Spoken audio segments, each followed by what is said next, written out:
All right, guys, so how do you get this column here? How do you get it filled out? You're going. What's your expected number of A's? The proportion of 20. Good. So you had 20 total people, right? 20 total. And this has to be 20 also. And 25% of those. So 25% of 25 is expected.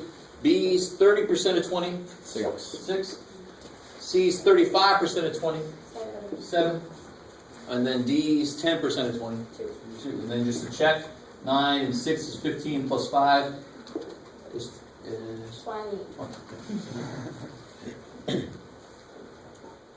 So then you look across, the difference between these squared.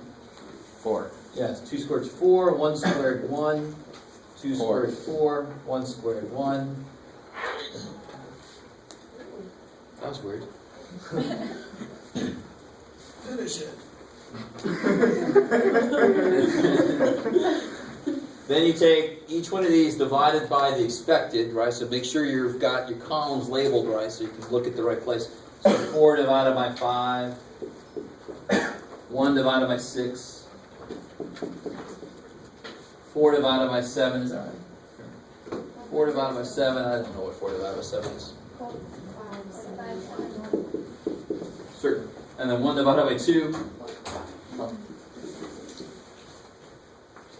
Is that right? 166, 167? Yeah. Yeah. 666.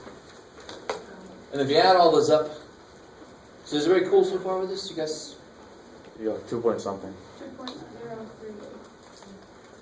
2.038. Alright, so that's my chi-square star. That's what we got from the sample.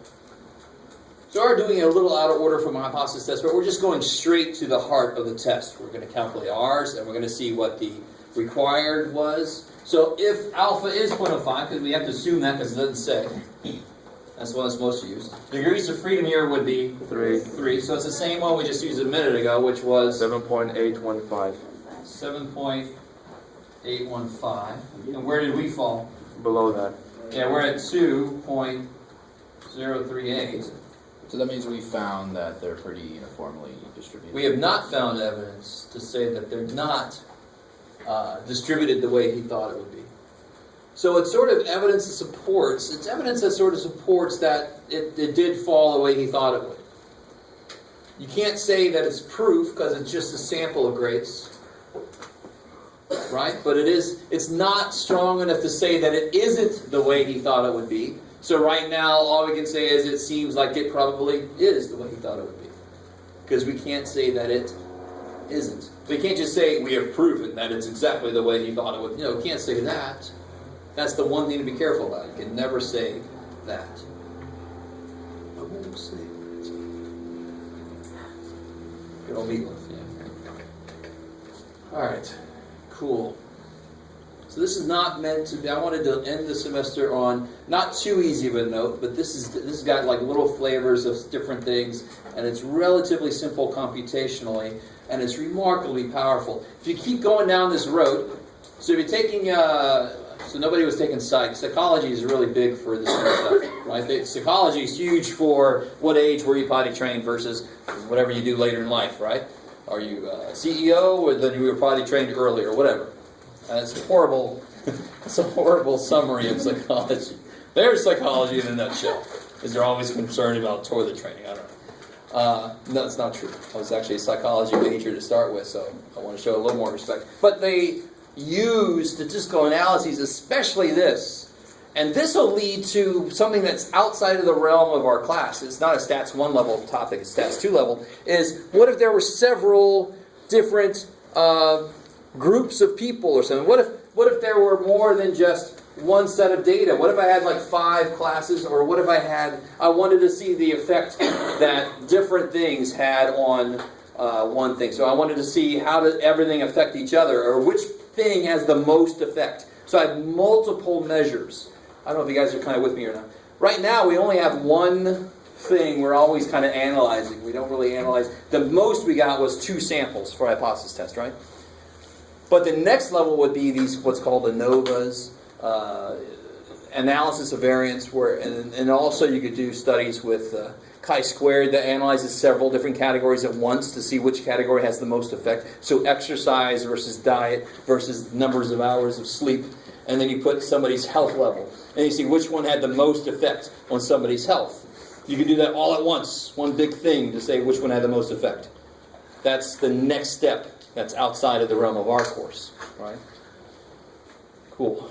And that's, of course, going to be a little bit more disgusting than this, but it uses this basic framework to build off of. It's kind of nice.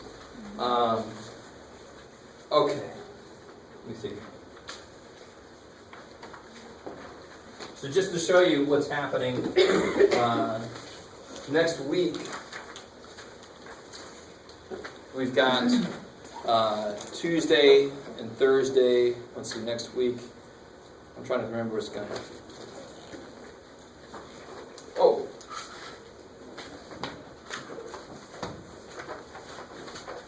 Shoot. I don't think I gave them all away, I think. Did we get that latest, the updated homework sheet?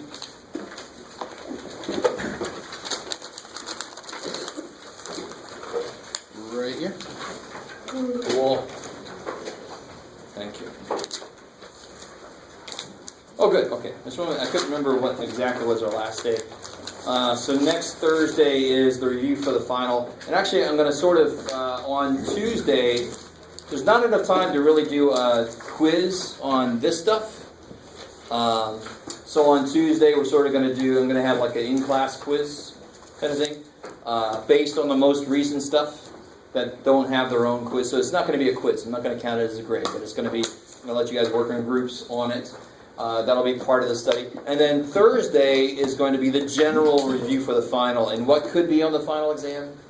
Everything. Anything and everything. What will be on the final exam? Not everything, because we have even, what is it? 10:30 to 12. We have about the same amount of time for the final as we do for any normal test. So I can't make the final any longer than a normal test, which means I'm going to have to cut something out. Right? So I'll tell you, no I won't. So teachers always do. Is that going to be on the test? Could be. It could be. It could be. That's the answer to that. Can we do a distribution chart of what could be possibly on the test? The probabilities? Yes. You must assume it's uniformly distributed. I had an answer ready for that. That's awesome. And then after the final, you can do the observations, and you can double check it. And you're like, no, Jeff, after the final, I think I'll not do any stats for a while. All right, is everybody aware of what's happening then in the near future? I mean, it's amazing. Thanksgiving, and then last week, and then finals, and then bam, 2016. Are you having a study guide for the whole thing? Or just... Yes, there will be a practice final exam I'll give you guys.